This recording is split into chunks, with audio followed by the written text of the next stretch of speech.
Every team, every topic, everywhere. This is Believe.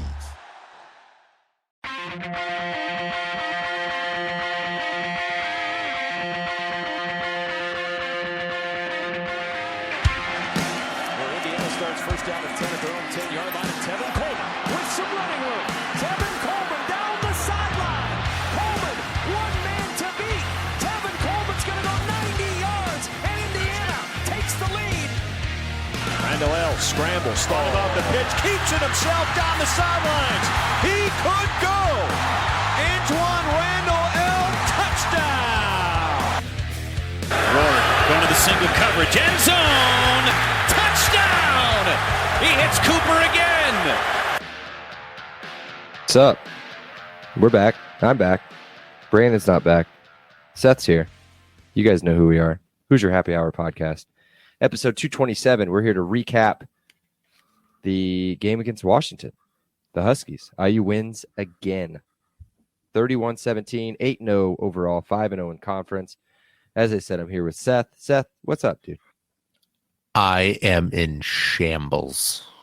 Yeah, you're in shambles, but I think you're digging it a little bit. Which about the Bears more or about IU more? Which one? Or Purdue? IU. We don't care. I don't talk NFL football here. You know, I'm living vicariously.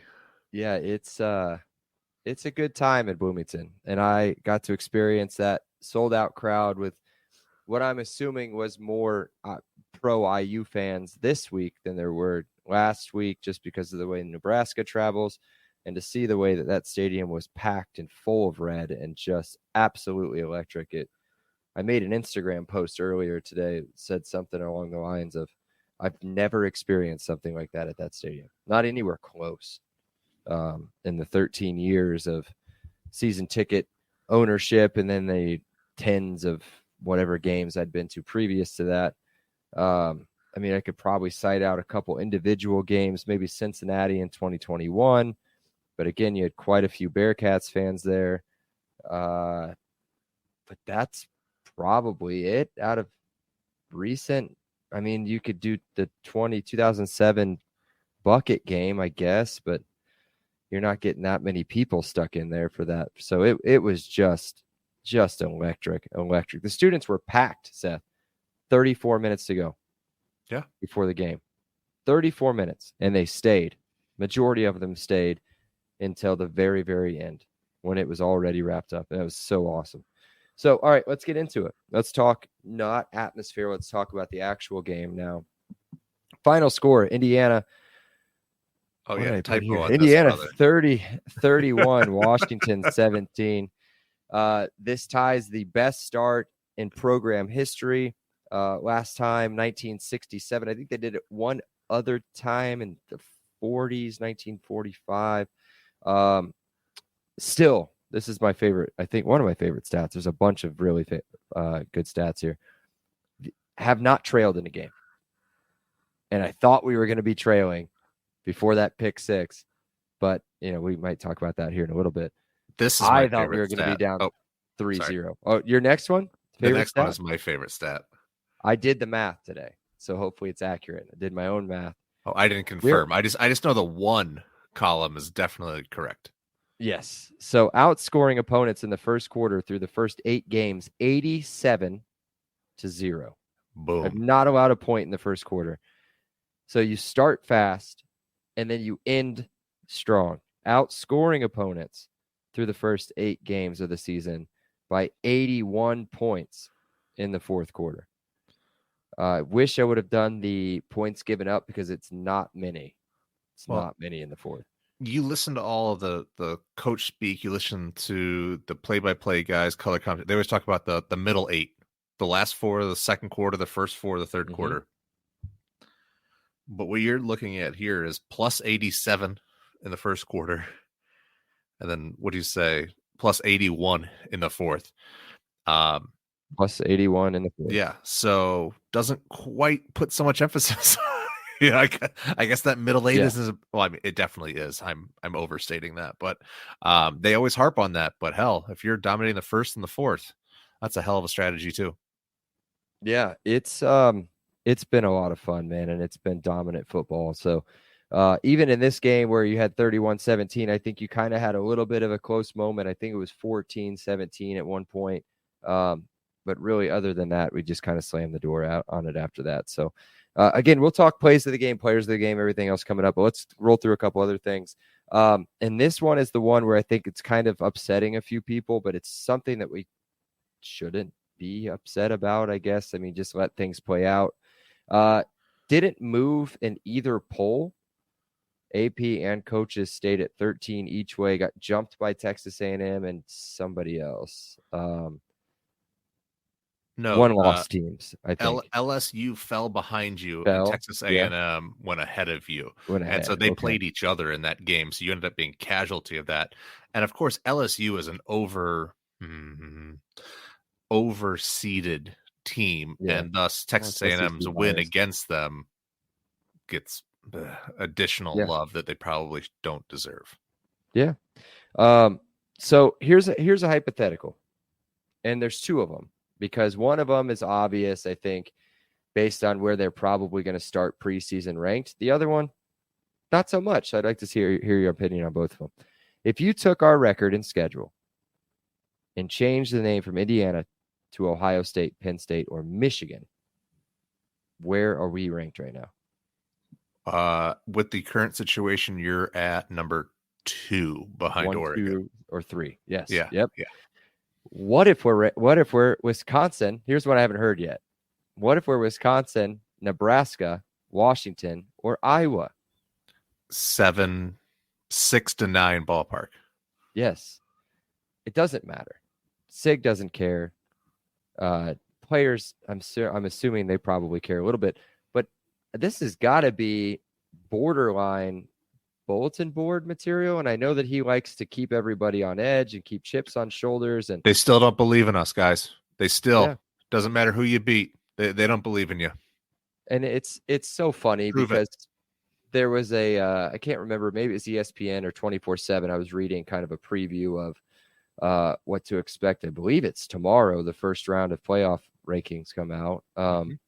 No, what to expect? I think it's a week from tomorrow. Is it a week from tomorrow? Okay. Yeah. And they had IU, I think, at 9. And then they said something along the lines of, yeah, they haven't really played anybody, but neither has Ohio State. And they've only beaten one team over 500, and that's Nebraska. But we just beat the national runner-up pretty good, and we beat Nebraska, and we destroyed all of the other teams we were supposed to beat, right? I don't think we've had a double-digit favorite in conference. Maybe Maryland. I can't remember. But either way, we've blown every single line out of the water. Done what we were supposed to do. Again, as I said, it doesn't matter. Do the Coach Pagano isms all you want. Do the, head down, blinders on, keep grinding. It'll all work itself out. There's some big games coming up over the next couple weeks that will kind of filter out, I think, some of the people ahead of us, at least out of the playoff rankings. So if IU continues to win, they should be able to find themselves in a pretty favorable spot, at least come Ohio State, who, interestingly enough, Seth, and I'd like to get your opinion on it because you may have watched the game, seemed awfully vulnerable against what was a 7 touchdown difference team in Nebraska last week. How did they look? Yeah, they looked a little stale. I don't quite have a feeling on them. I know, reading a lot of message board stuff, they are all out on Ryan Day, and that you have occasionally there'll be a guy here that'll be like, "Oh my God, why is everyone giving such a hard?" But they're an overinflated ego. They've seen I don't want to say big brother. They've seen their rival team win the national championship last year, and they're wondering when's my turn. They thought they had sold themselves all year long. Kyle McCord was the problem. He's the problem. He's limiting us. He's restricting us. We're going to bring in Will Howard, the statue, the 6'6", 215-pound prototypical quarterback who no offense, he was fine. I don't think he was the number one player that everyone thought he was. Whatever, he's fine, but he's not the problem. I don't know what it is. They lack an identity. They lack killer instinct. And Oregon exploited the hell out of them. Nebraska had their way with them at points, and if they didn't shoot themselves in the foot, probably win that game in a couple different scenarios. Yeah.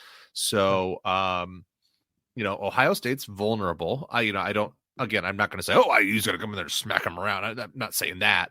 I'm just saying they are not this formidable Ohio State, uber powerhouse squad of, even a couple of years ago. They have a ton of talent, ton of players. They have really good coaching,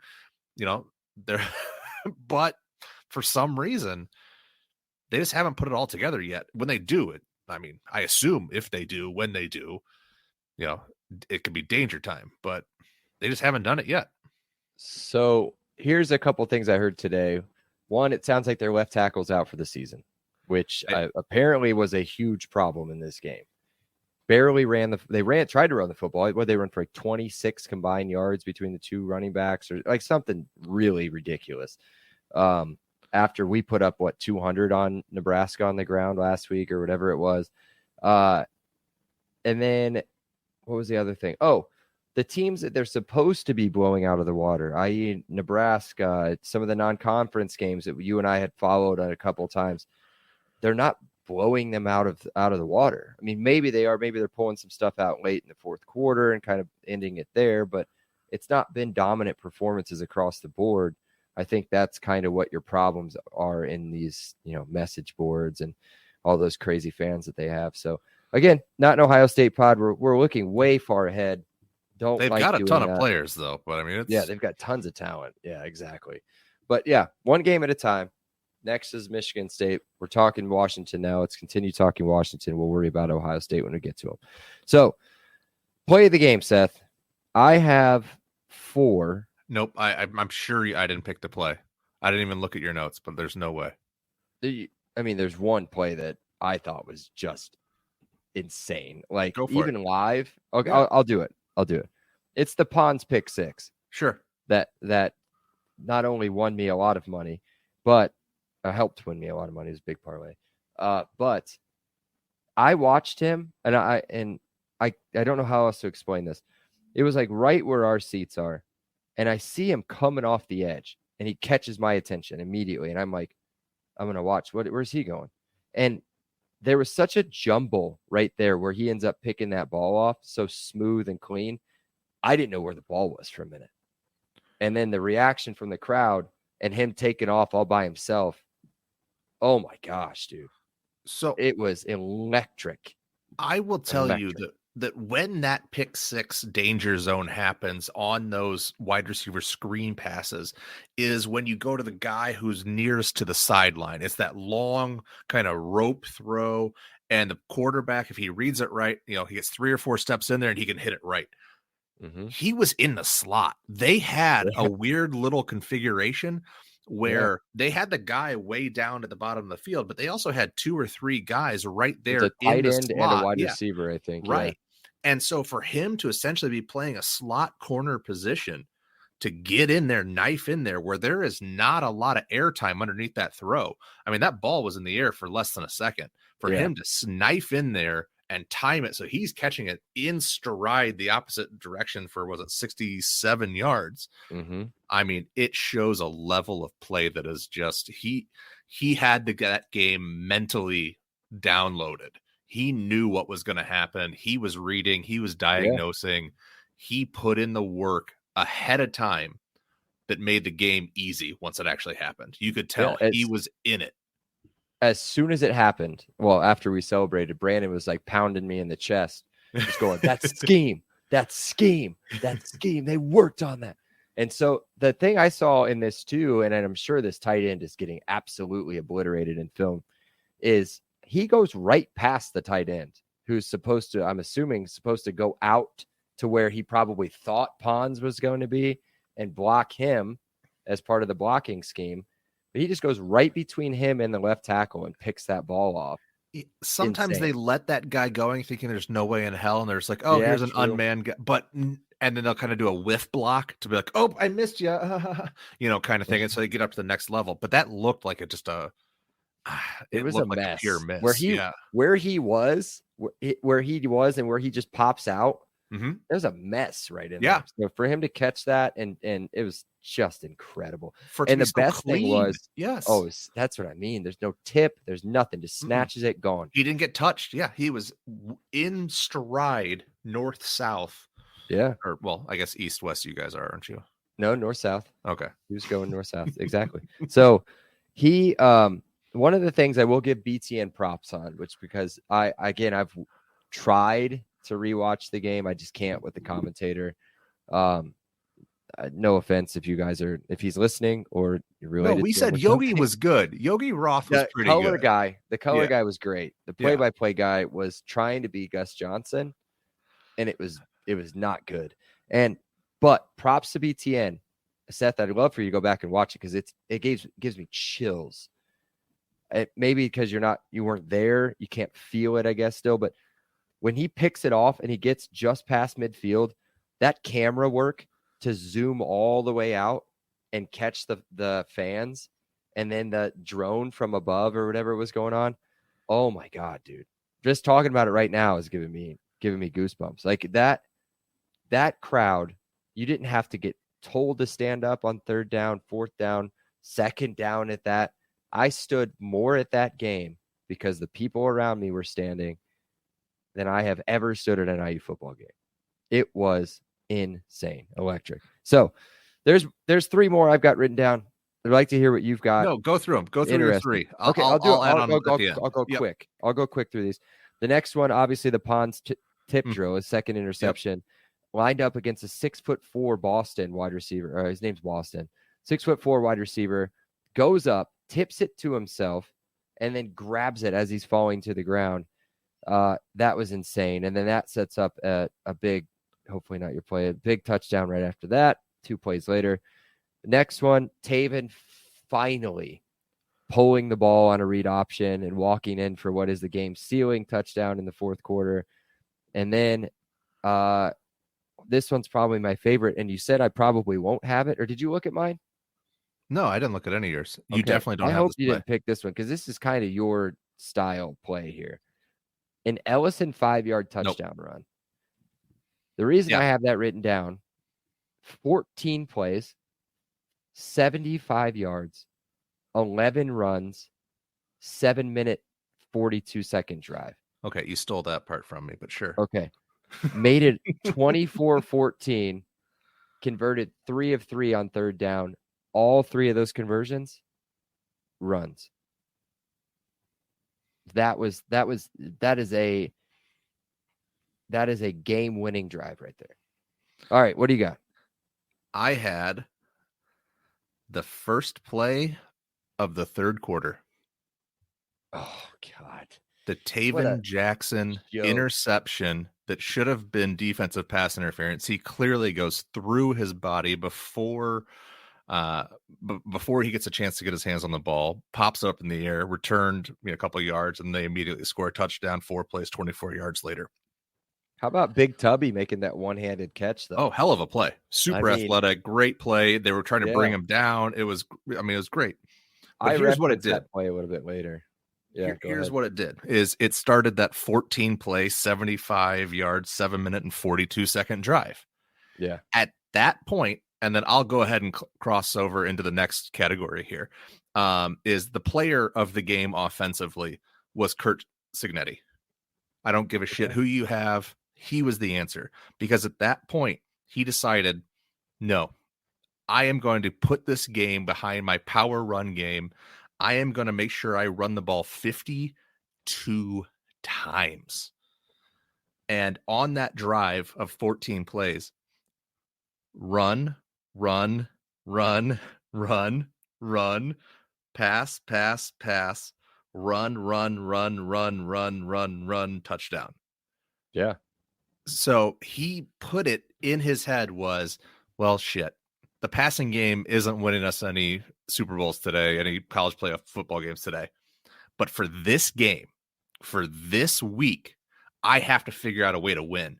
And who am I going to go to? I'm going to rely on my stable of running backs and this hardcore badass offensive line who's moving people around. And I'm going to run downhill football right down these guys' throats. I'm not going to worry about developing Taven. I'm not going to worry about his ego. I'm not going to make sure that he can pass the ball and everything. No, I don't care about that. I need to get through this week. I need to put 31 points on the board so that we win and we get out of here to survive to get on to next week. Coach Sig said, I don't give a shit about week 9. I care about week 8. And what I need to do to get out of here is run the goddamn ball 52 times. And I need to make a statement. And these are the people I trust. I trust my offensive line. I trust my running backs. And these are the guys who are going to carry us to victory. We're ingrained right now to have this mentality of toughness, it's something that IU football has not had. At no point during a Kevin Wilson where you go, we're going to go out here and we're going to rely on the offensive line to put a 14-play, 75-yard, 7-minute, 42-second drive together. He would throw up. This is the DNA of this football team. He is now affected a culture. This is so much bigger than, Taven Jackson. He had, who gives a shit? The bigger play was Kurt said, we're going to win this game. I'm not going to let us lose this game. Love that. Well, you said did your stock. So I'd like to do 2 if you have another one, but I've got 3 written down. I'd like to talk about all 3 of them. I'll run through Justice Ellison because we spent enough time here in the last few minutes here talking about the run game. Insane game from him. I thought Tyson Lawton looked pretty good in the carries that he got, but Ellison was the big dog in this one. 29 carries, 123 yards and a touchdown. That's over 4 yards a carry. He had just a long of 12. Again, long of 12 for anybody. That was the longest run they had on the day. This was methodical. Here's something that you said about Coach Sig said, screw it, this is what's going on. Here's what he said in his post-game press conference. And I had it written down under another player, but I'll just say it now. They prepped for what Washington had done all season. 55% man defense. That's man defense. Yep. Man defense. They ran zone almost the entire game on Saturday. So he said in his post-game press conference, he goes, we just threw out the game plan. I just said, throw it out, figure out whatever we got to do to win this game. And that's exactly like what you just said. So Justice Ellison, a huge part of that. I think, honestly, and you're going to love this, Seth, probably the most impressive part of this, the offensive line was unbelievable. 0 sacks, 0 tackles for loss. Taven was hit 1 time. The entire team had 1 penalty. Of course, it was the offensive line with a false start. But that's it. No holds, no TFLs, no sacks, not a lot of pressure. Not anybody hanging out in the backfield on runs. Unbelievable. And they were a huge part of this win as well. And then you're going to be shocked, I think, on this, but I'd like to explain it. I think the stock is up for Taven. And I'll tell you why. He didn't play hero ball. He didn't go out and try to win this game. He played what he was supposed to play. He played his role. He made a couple bad reads on some read options. On some RPOs, he had some wide open receivers a few times. A couple high throws. He didn't have a bad game. I didn't think his game was as good as it was. But for him to be the backup quarterback and for us to play what I would consider probably middle of the road, if not upper middle of the road, Big Ten talent and win the game or not lose the game for us, I think is pretty impressive. He was 11 of 19, 121 yards, a touchdown, and a freak play interception that probably doesn't even get caught 8 times out of 10, right? And and I think we were very crystal clear that this defense was a legitimate defense. There was no slouch. There was no like, these guys are clown. No, and they're coordinated by Steve Belichick, who again, NFL pedigree, what is it? Genealogical pedigree. I mean, these guys, they're a hell of a literally unit from on the defense. Belichick tree. Yes. Yes. Dude, there were and also, and another thing I'd like to point out, 8 of 15 on third down. There were open receivers everywhere against the number 1 pass defense in the country. Everywhere. And the problem is though, if you're looking for man reads and they come in zone, you don't know that they're open. Exactly. But that's my point. He didn't force anything. Yes. He didn't make the dumb mistakes that he made last year. Maybe had been asked to make last year. So shout out to, I mean, I know that he may be getting a little bit of slack, maybe not because we won, but I don't think he did anything wrong. I knew that there were a couple people groaning and moaning a few times, even myself included, where it looked like he should have kept it, but on a couple read options or had a couple open receivers on RPOs. But again, this is his first start against what he was expecting, one defense, and got a different one. So I thought he played pretty well. All right, let's go over to defense. And I don't think we're going to do any stock downs unless you have any. I don't have any stock downs on this game, but you can do your thing. Nope. I'd like to start real quick with my thing, and then I'll let you do the players. 14 points off turnovers, 7 more points off of a 65-yard punt return. That's what won the game. You win by 14 points. You get them off those 2 turnovers and a massive punt return. Who's your stock up on defense? I mean, there's one really obvious one, and then there's a few good ones. Yeah, I thought there were several that you could go from. I think Terry Jones Jr. came out of nowhere last week to surprise us, and then he followed it up with another solid game this week. I was really impressed by Sean Asbury. I thought his sack, 8 tackles, 3 solo. I thought he was all over the place and in key times. He was the guy I assumed that you were going with Pons because he's the obvious one, and I hope if you don't read through the the Pro Football Focus, whichever one I sent you this morning, I'll read through those later. But Sean Asbury, I was really impressed by. I thought he was all over the place. And on a game where Pons absolutely took over and was a stud, he was another really nice piece in the defensive secondary. And I really liked their receivers. I thought that between Giles Jackson, Hunter, and Boston, I thought Boston was really good. Big body. And then Latu, even as a tight end, he didn't really do anything until the end. They tried to kind of force it. Then they tried to force it to him a few times late. But I thought they had a lot of players and sized players too. So the fact they were hanging around them and not intimidated at all, I thought was a really nice sign. Yeah. So I'll go with D'Angelo Pons, but that wasn't, I thought somebody else would have taken him. So that wasn't the one I wanted to talk about, but I'll talk about Pons. Big Ten Player of the Week, defensive, 2 interceptions, 1 touchdown, 5 tackles. I'm going to give him a full tackle for loss on the one that he got, but he only got credit for half. He allowed 1 catch on 4 targets, a 0.0 passer rating when thrown to him, and a 93.5 coverage rate. That's elite stuff. And this is what I would consider to be his breakout game. This is his breakout game at IU.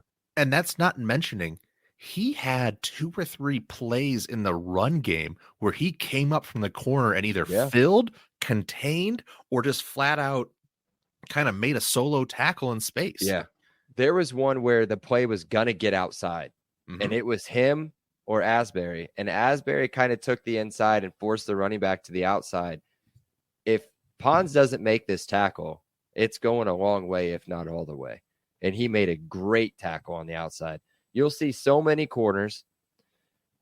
Maybe one of them's coaching at Colorado in the NFL that don't even they make, what do they call them? What do they call them? Decisions. Yeah, business decisions. And that guy, prime time, used to make quite a few business decisions. But you don't see that from Pons at all. I said this on Shitter or whatever, but D'Angelo Pons, I mean, I know he's only 5'9", 170. They've bumped him up 5 pounds from 165, I saw. And most pros don't really get a shot at that size. You got to be at least kind of 5'10", $180 kind of is the cutoff. But he put out pro film on Saturday. on downs where it wasn't, a lot of times it's like on cornerback tapes, it's, oh, he always looks good when the ball's thrown right at him. Well, even when the ball wasn't thrown right at him, he was doing secondary coverage. He was coming over and helping out. He was coming up in the run game, like we talked about. Those are not plays where he is the primary focus. He's just kind of, oh, I read something and I reacted. I mean, he was just, he was every bit of that 93.5 grade. I don't want to put him down, but as soon as you said 5'9", it reminded me of somebody, a local guy that most people that hear that are listening to this reminds me of him. Is Kenny Moore, is Pro Bowl corner at 5'9" in the NFL, 5'9", 190. I just looked it up. Mm-hmm. I hope he's better than Kenny Moore. I mean, Kenny he's great. He's a really good slot corner, but hopefully he turns out to be a little bit better. Yeah, I was just I wanted to. NFL guys tend to 6-foot guys now and bigger. Yeah. Definitely. Two guys. One guy I'll run through real quick. Jalen Walker, I thought was great. He was everywhere. Phenomenal. Stats aren't really going to show you. He had 8 tackles, 1 pass defended. The guy who has virtually no stats, but was living. He actually now owns a home in the Washington backfield, which is great for him as a college student, is Mikhail Kamara. Actually, he purchased a house in the Washington Huskies backfield. He was back there for 1 sack, 1.5 TFLs. And from what I saw, he had 1 million quarterback pressures. That's just my counting. I don't know if that's an actual stat. I couldn't find it anywhere, but hopefully he's back from his new home in time to play against Michigan State, because he was literally in, which Will is this? Rogers. He was in Will Rogers' face or backside every single time he threw the football. Mm-hmm. Every time. That guy is elite. And I knew he was going to be. Told you guys about him at spring ball. Huge fan of him. Can I throw in one additional word about James Evans? Hasn't been utilized much this year. 4 punts, 44.5 yards, 1 inside the 20, and a long of 56. He had a couple of really nice punts yesterday on Saturday that flipped the field, or there was the time they were backed up, and then all of a sudden his punt got him out of it. I mean, he was very, very good stuff on Saturday. Yeah. Doesn't get used very often. Yeah. But yes, he was very, very good. You said yesterday, and that just reminded me of why Brandon's not here. Just I gotta call him out real quick. For some reason, he didn't want to pod yesterday, which would have been Sunday. I'm thinking, okay, Steelers play or something. He said, we'll pod Monday. Steelers play right now. They're on TV right now. He didn't know that until this morning. I don't know how much he's been drinking since the end of the game. I'm not sure, but good for him. Good job. Go Giants. Okay. We'll take a break here for a second. You guys can hear a little diddly about Garrett Lawton and True Blood Real Estate, and then we will be back. This episode is brought to you by your go-to expert in the Indiana real estate market. Whether you're looking to buy, sell, or invest in a home right here in the heart of the Hoosier country, Garrett Lawton with True Blood Real Estate is the agent that you need. He's not just a real estate agent, he's a Hoosier fan just like you. And Garrett knows Indiana inside and out, from Bloomington to Indianapolis and everywhere in between. Plus, his personalized service makes the buying and selling process smooth and stress-free. So if you're ready to make a move, give Garrett a call at 317-410-8851 or visit his website at lawton-realty.com. All right. That's enough of that. Just kidding. He's a great guy. Monon Track Club, too, if you guys haven't checked that out, check that out. MononTrackClub.com. It's another one of his ventures. He's also a lawyer. He's getting ready to start a brewery. He's incredible. When the brewery gets open, then you guys might actually pay attention and buy some stuff. I don't know. We'll see. Buy a house from him. Okay.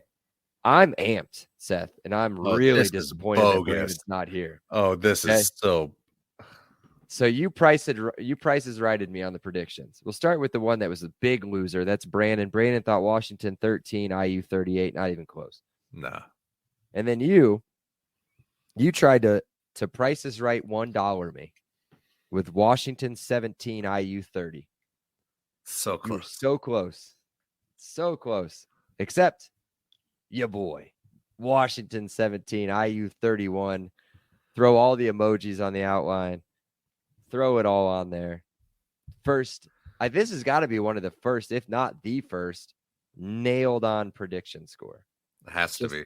nailed on perfect. I didn't like it being this close, but I'm just spoiled with the way that the season's gone. So I'll take it. And I bumped the line up to IU 9.5 at the morning of the game. So I felt confident going into it, confident with the score. Follow your boy for betting advice. All right. No randos. So we're going to empty Seth's sack and then we are going to get out of here. So Seth, what do you got in there? Why do Michigan and Michigan State have to fight every damn time they play each other? Like, I didn't watch any college football after the IU game, so tell me what happened. No, at the last play of the game, Colston Loveland and a DN from Michigan State started like pushing and shoving at each other, and there was a nice little brawl that broke out at the end of it. And then one guy was at least pretending to stomp on a player, and then maybe he did, but I don't know. There's a whole bunch. It's a mess. It's just like Michigan always claims that they're this classy program, and but they always tend to swirl around the shit gutter pretty easily too. Yeah, just kind of disappointing. It was otherwise a pretty decent hate watch, and then it was just like, what's going on here? Okay, a couple questions here.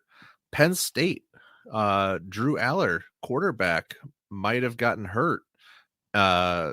So he snapped at somebody on his way back to the locker room. Yeah, he was not pleased about that. But if right now the pecking order is some combination of Oregon, Ohio State, Penn State, and IU, Penn State now with potentially having to turn to a backup quarterback, maybe Aller's back. How do you feel now about being kind of in the top 4 with that group? As I said, I'm very anxious about ever talking about looking forward, right? Well, the only ones you guys play are Ohio State. So, yes, obviously that's going to be a huge game. But just to kind of go a little bit off topic and bring it back, if you haven't looked at the schedule updates on our Scottsdale trip, which is over the weekend of November 16th, there are two very important Big Ten games that are happening that day. One of them, huge long shot, unless it's a night game. But Penn State plays at Purdue that Saturday. Sure. And Oregon has to go to Wisconsin. Mm-hmm. Which, if Wisconsin keeps rolling the way that they're rolling, they're out of the playoffs. It doesn't matter, I think.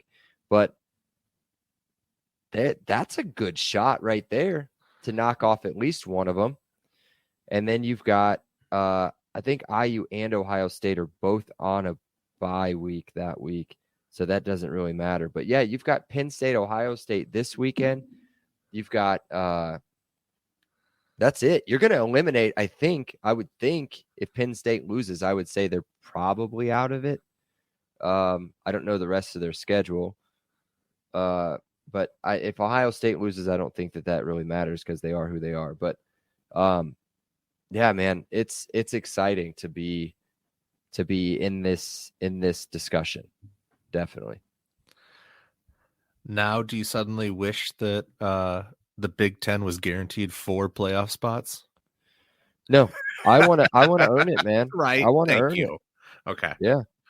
All right. I mean, I know that there's 12. People are saying, well, there's 12 now, so you're not really earning it. No, dude. I think that we could hang with almost anybody in the country. Georgia scares me, but again, go look at all you got to do is get Carson Beck turning the ball over, and he does it a lot. So, I mean, I think Texas is probably still the best team in the country. Is good. Texas, but they have some struggles. They, for some reason, they just sometimes you get under your skin, man. And that offensive line, I was in Vegas watching that game. That offensive line couldn't block a breeze, dude. They couldn't. Well, I don't think you can block. Yeah, you can block a breeze. You couldn't block a breeze, dude. It was crazy. And then we've bought Oregon stock for what? Since the days of like Joey Harrington and Achilles Smith and all those guys. Like Joey Harrington was my first love. Like of Oregon, at least. We still don't. They never pull it all the way together, right? Like Mm-mm. they The always one kind year of that just they fall did go to apart the at national the. championship, they lost to Jameis. Oh, that's right. But they always kind of just falter at some point. So I don't know. It just kind of sets up as a bunch of teams with between Penn State and Oregon who Dennis tend to Dixon. fall apart time after time. So it's like, I don't know. Maybe they take themselves out of the race at some point, and all of a sudden IU is just like, well, we just found ourselves here at the end. That 8-1. Wisconsin game, I'm Whoops. telling you, mark your calendars. If that game is a night game in Wait, what Camp one? Randall, That are Oregon. if that game is a night game in Camp Randall, it's going to be I thought insane. Penn State was going to struggle a lot more than they ended up, especially with the backup quarterback, but they pulled it off in Camp Randall. But yeah, I just think that we're seeing kind of, we talked last week a little bit about the coaches kind of being down across the board in the Big Ten, the quarterback play being down across the board in the Big Ten. But it just seems like across the country, there is not any team, well, across the Big Ten and then across the country, that's really separating themselves as like a holy shit, they're so much better than everybody else. Yeah. Miami is a fraud, in my opinion. I'm just trying to think of some other teams that are around there. Again, it's another team that they can't defend anything. Like their defense would. I don't give think up. Texas A&M is a world beater. Like all of a sudden they're in the top top 10. them. Like what? Worried about them. I think they, if anybody's got to go to Kyle Field. Yeah, that, Tennessee, of course, I don't know. Iowa State, I'm not. Iowa State, not worried about it. Yeah, like where? I don't know. So it's just like of the 12, there's Boise State still currently expected to be 12th. There's still not a ton of like for a while. I don't know. It's funny to see it's BYU. Yeah. I don't know. Yeah. Again, we're looking ahead quite a bit, but yeah, it's exciting to be around. But we've never had a chance to do it. That's why I'm letting you do it a little bit. Because as IU, you've never had a chance to do this. You never be like, oh my God, we're a week away from CFP playoff brackets coming out. The first one. You think we'll be a part of it? No, you literally are like, I can tell you're shitting bricks with anxiety about like, oh my God, if we win this week, oh my God, if we win this week, we have to be in the top. We have to be at least number 11, right? We have to be at least probably number 10. Oh my God. Well, if 9 plays 8, well, we're definitely going to jump whoever the loser that. Like we're doing the machinations and the math to be like, where do things play out? And you see a really interesting setup that if let's say IU ends up at 11-1 or, God willing is able to beat Ohio State or even 10-2, there are all these scenarios where. Don't you say 10-2.